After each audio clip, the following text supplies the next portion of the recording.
The bridge between worlds.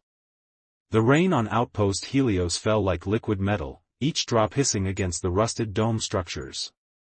Desmond Farrow hunched over his workbench, calloused fingers adjusting the inner workings of a salvaged atmospheric regulator.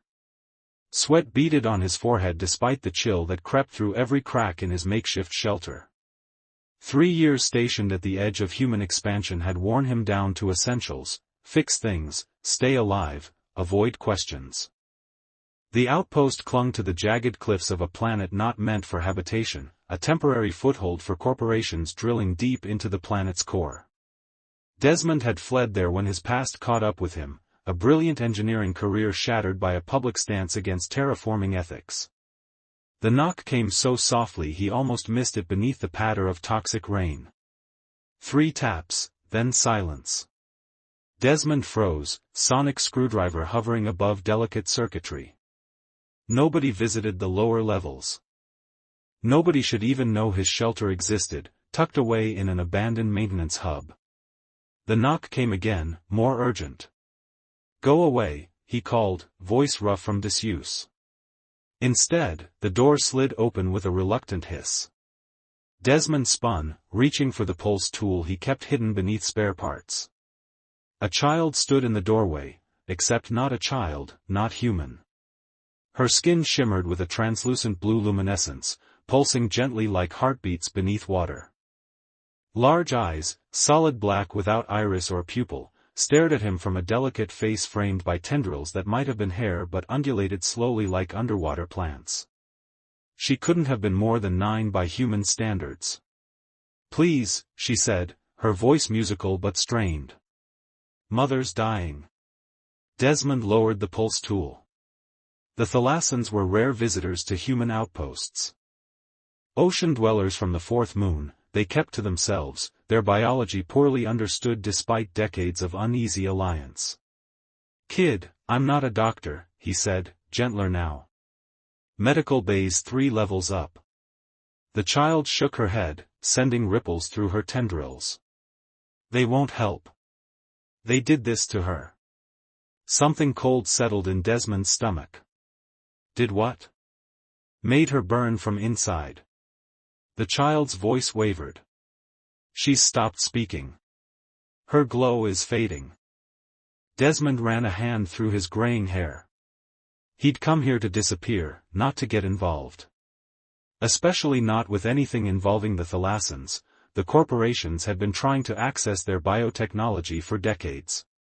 "What's your name?" he asked, stalling. "Lyra." The child took a step forward, leaving tiny puddles on the floor. "She said to find the human who builds machines that remember." "That's you, isn't it? The one who spoke against the changing of worlds?" Desmond stiffened. Nobody on this outpost knew his history, or shouldn't. "Where is she?" The words escaped before he could stop them. Lyra's tendrils swayed with what might have been relief. "Hidden. In the old water ducts. They won't search there, they fear our waters." "They? Who's looking for you?" "The ones in white suits. The ones who put something inside her." Lyra's luminescence dimmed momentarily. "Please hurry. She trembles." Desmond swore under his breath, already packing tools into a battered case. This was exactly the kind of trouble he'd promised himself to avoid. But the mention of implants, of people in white suits, it echoed too closely to the research he'd exposed years ago. The tunnels beneath Outpost Helios were cramped and cold, designed for maintenance drones rather than humans. Desmond followed Lyra's glowing form through twisting passages, ducking beneath pipes that dripped with condensation. The child moved like water, flowing around obstacles with graceful certainty. "How long has she been sick?" Desmond asked, his breath forming clouds in the chill air. 3 rotations since they released her," Lyra replied without turning. "They said she was healed. That the treatment would help her adapt to dry lands." Her voice hardened. "They lied." The tunnel widened into a small chamber. Ancient pumps stood silent, long obsolete after the outpost upgraded its water systems. In the center, lying on a makeshift bed of salvaged thermal blankets, was Lyra's mother. Desmond approached slowly, medical scanner already in hand. The Thalassan woman's skin should have glowed with the same luminescent blue as her daughter's. Instead, it pulsed erratically, patches fading to gray before flaring bright again. Her breathing came in shallow gasps, each one sending tremors through her slender frame. "Her name is Neria," Lyra whispered, crouching beside her mother. "She was a keeper of histories before they took her for study." Desmond knelt, passing the scanner over Neria's form. The readings made no sense. Her cellular structure seemed to be fluctuating between states, as if unable to decide its composition. Then he saw it, a small metallic node embedded at the base of her throat, barely visible beneath translucent skin. It pulsed with its own rhythm, out of sync with her natural bioluminescence. "Who did this to her?" he asked, though he already suspected the answer. "Terraform Division," Lyra said quietly. Mother volunteered. "They promised knowledge exchange. Instead, they studied how to make us survive when our oceans are gone." Desmond's jaw tightened. Terraform Division, the same corporate entity he'd fought against before his exile.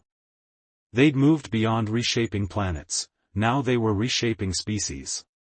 "The implant is manipulating her cellular adaptation," he explained, trying to simplify complex bioengineering.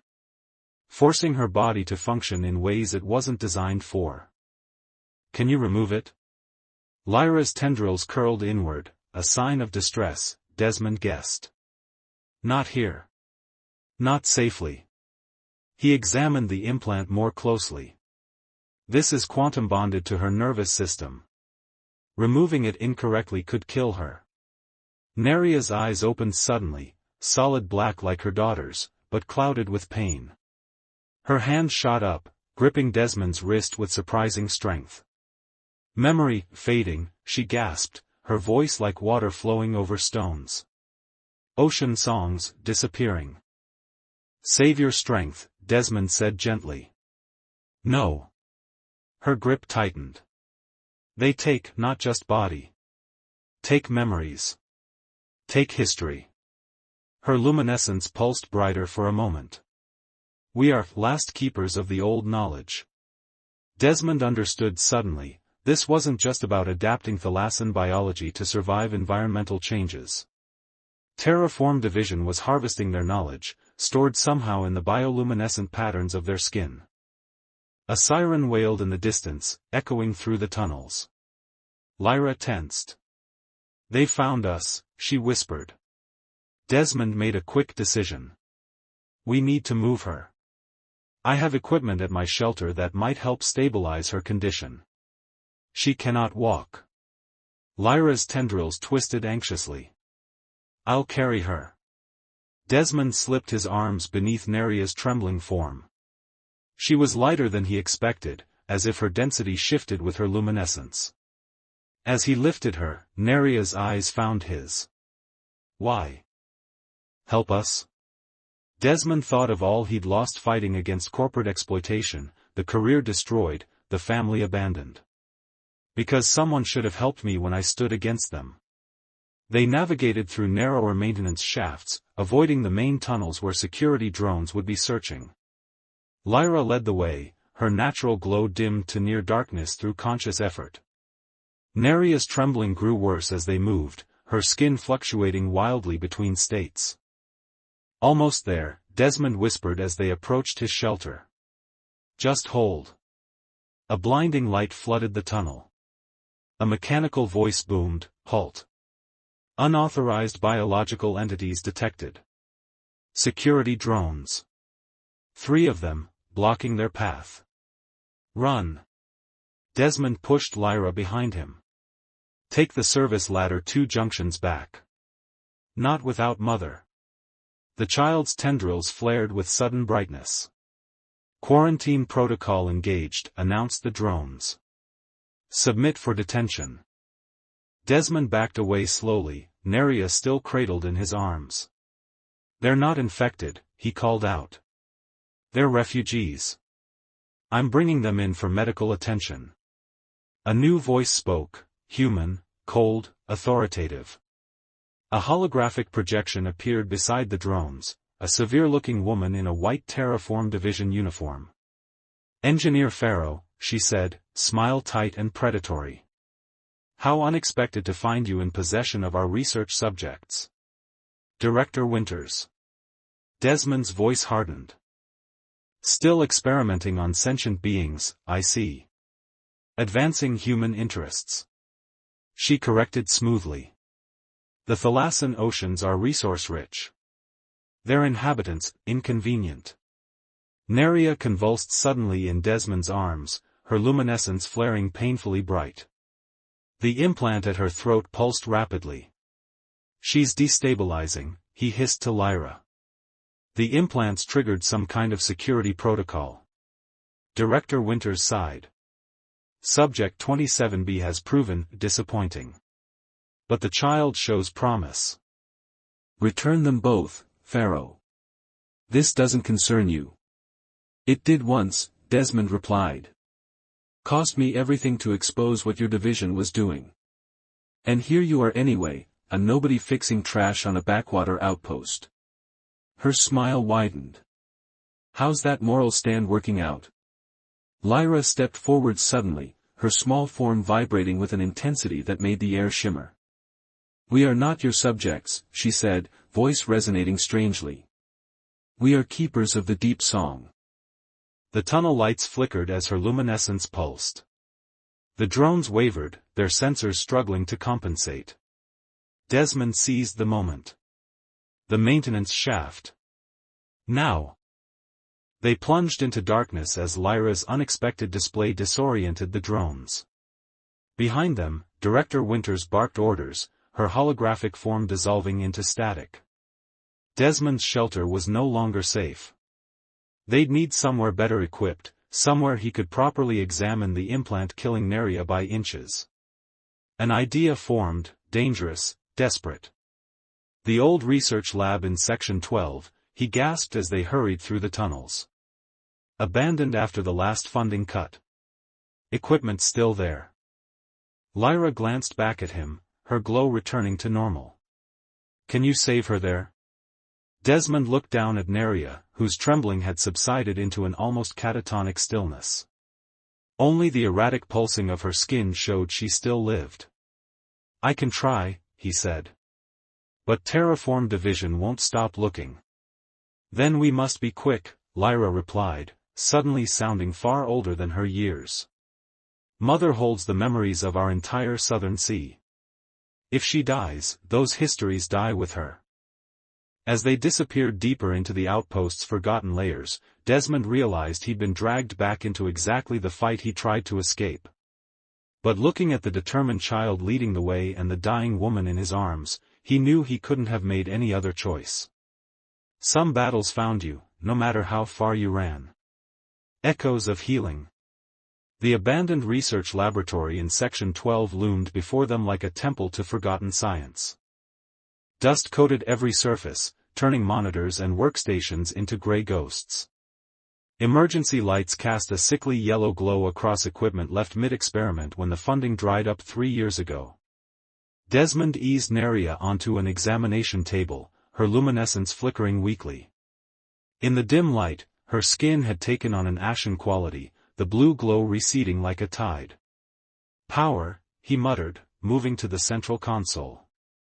"Need to get the diagnostics running." Lyra hovered near her mother, tendrils weaving anxious patterns in the air. "Will they find us here?" "Eventually." Desmond didn't see the point in lying. "But security rarely patrols this section. No profit in it." His fingers flew across the startup sequence, bypassing security protocols with practiced ease. The lab hummed reluctantly to life, machines awakening from years of dormancy. He'd chosen this location carefully. The old Xenobiology division had equipment designed specifically for non-human physiology. "Hold her hand," Desmond instructed as he calibrated the scanner. "Talk to her. Keep her anchored." Lyra nodded, taking her mother's trembling fingers between her own. She began humming softly, a melody that seemed to ripple through the air like water. Neria's breathing steadied slightly in response. The scanner revealed what Desmond had feared. The implant wasn't just attached to Neria's nervous system, it had integrated with it, sending tendrils of nanomaterial throughout her body. Worse, it was actively rewriting her cellular structure, trying to force terrestrial adaptation while simultaneously extracting data stored in her bioluminescent patterns. "It's killing her," he said quietly. "Trying to make her something she isn't while stealing what makes her who she is." Lyra's humming faltered. "Can you stop it?" Desmond studied the scans, mind racing through possibilities. The implant's designed for one-way data extraction. But maybe. He worked frantically, pulling components from various machines, building something new from the detritus of abandoned research. His hands remembered skills he'd tried to forget, engineering concepts he'd pioneered before his fall from grace. "I need to reverse the signal," he explained while working. "Make the implant think it's completed its task.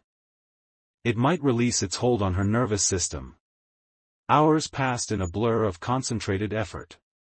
Desmond barely noticed when the laboratory doors hissed open. He looked up to find Lyra offering him water in a makeshift cup. "You need strength," she said simply. He accepted gratefully, realizing his throat was parched.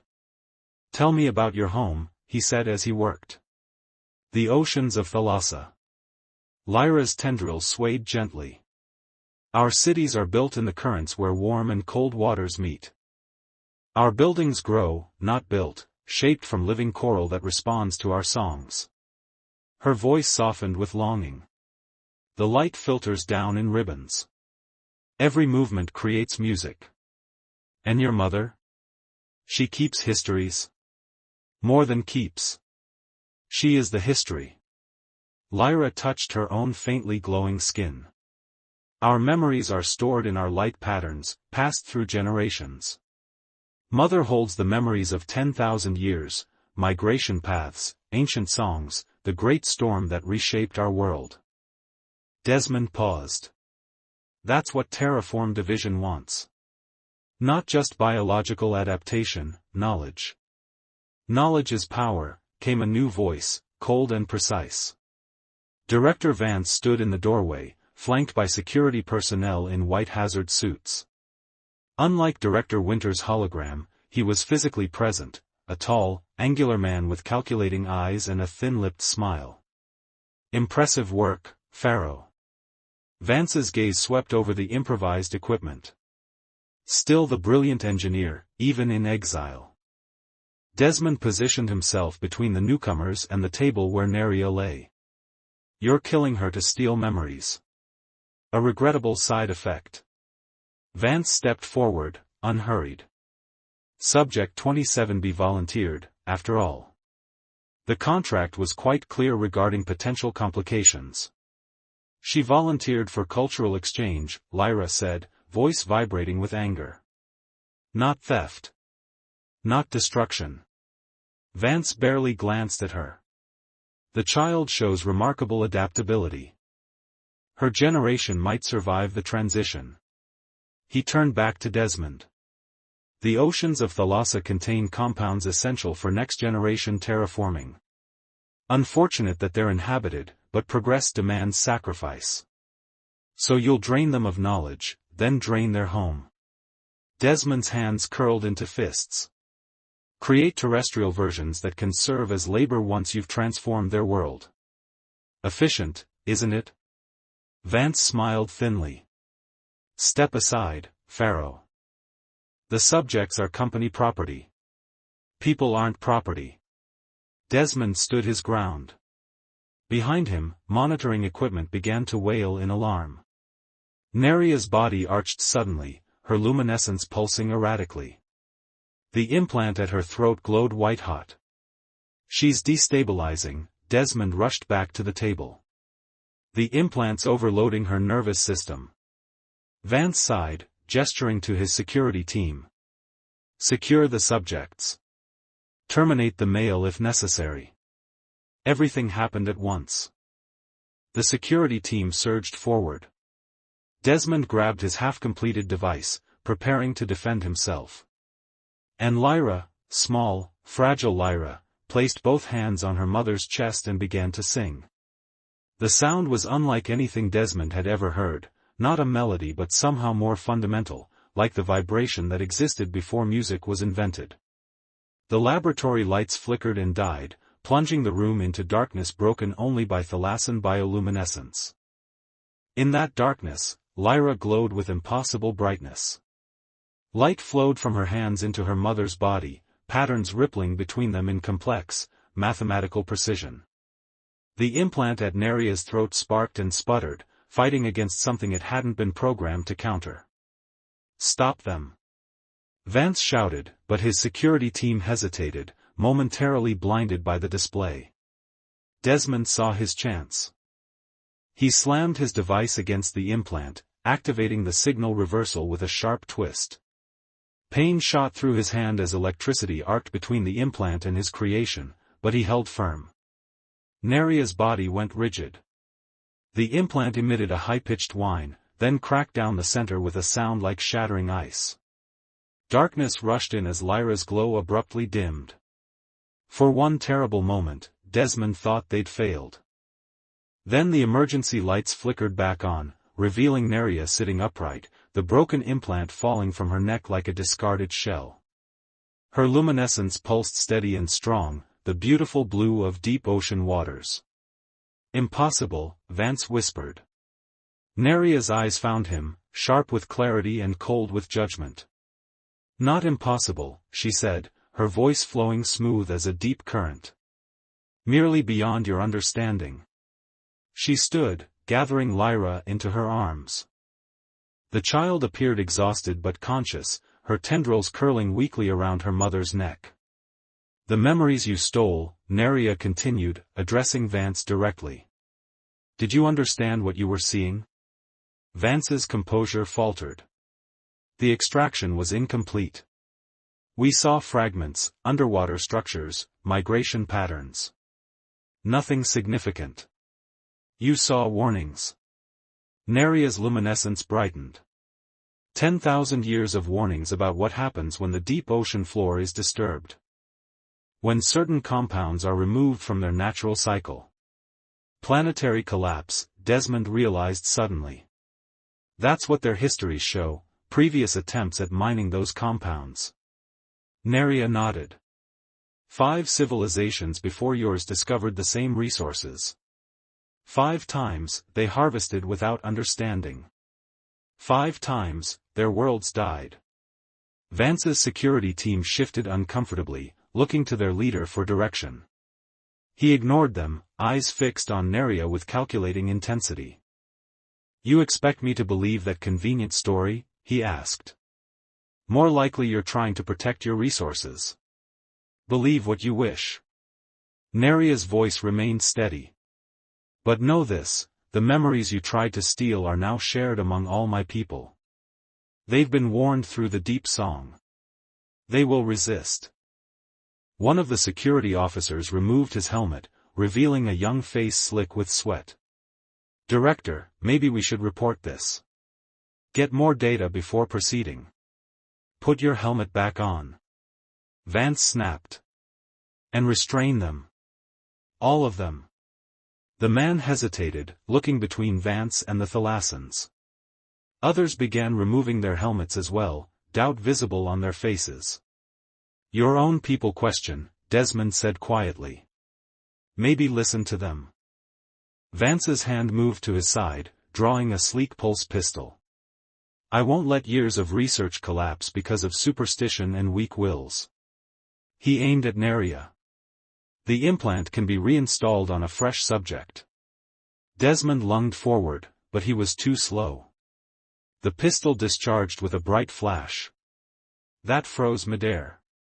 The energy pulse hung suspended between Vance and his targets, crackling with frustrated potential. Around it, the air shimmered like water. Lyra stood with one hand extended, her small face intense with concentration. "No more," she whispered. "No more pain for knowledge." The suspended energy pulse began to unravel, dissolving into harmless particles that drifted down like glowing dust. Vance fired again, with the same result.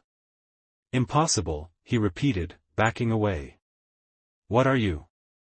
The next evolution, Neria said simply. What your experiments accidentally created, a bridge between our abilities and yours. My daughter carries both worlds within her.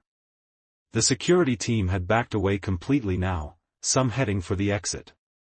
Vance found himself standing alone, pistol still raised but useless. Your experiments awakened something dormant in our genetics, Neria continued. Something we had deliberately left sleeping for millennia. Now it awakens in our children, too soon, but perhaps necessarily. Desmond watched in awe as Lyra lowered her hand, the glow around her fading to normal levels. She swayed slightly, exhausted by the effort, but her eyes remained clear and fixed on Vance. You should go now, she told him, voice soft but firm. And tell your people what you've seen. Tell them the oceans have guardians. Vance's composure finally shattered. He turned and fled, following his team through the laboratory doors.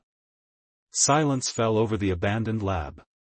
Neria knelt beside her daughter, examining her with gentle hands and concerned eyes. She'll be all right, she assured Desmond. Though using such abilities before full maturity strains her system. What happens now? Desmond asked, leaning heavily against a workstation. The adrenaline was fading, leaving him bone-tired. Now we return home. Neria's luminescence pulsed with something like sadness. The deep waters call us back. They'll come after you. Desmond gestured toward the door where Vance had disappeared. Maybe not immediately, but eventually. Perhaps. Neria helped Lyra to her feet. But we will be ready. And we will not be alone. She reached out, touching Desmond's hand.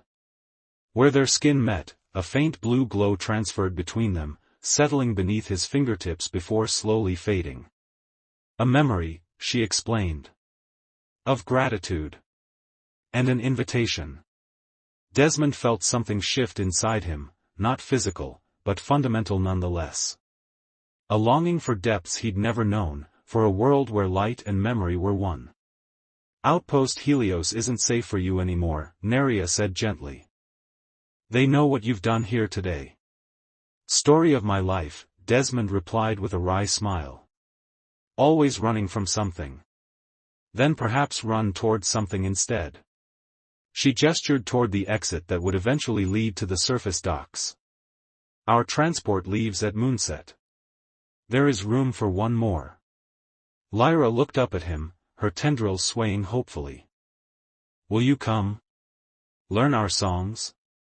Desmond thought of all he'd left behind on Earth, bridges burned, relationships severed in his quest to expose corporate wrongs. There was nothing left for him there, and now nothing left for him here. I'm not much of a swimmer, he said. Neria's luminescence flickered in what might have been laughter. We will teach you.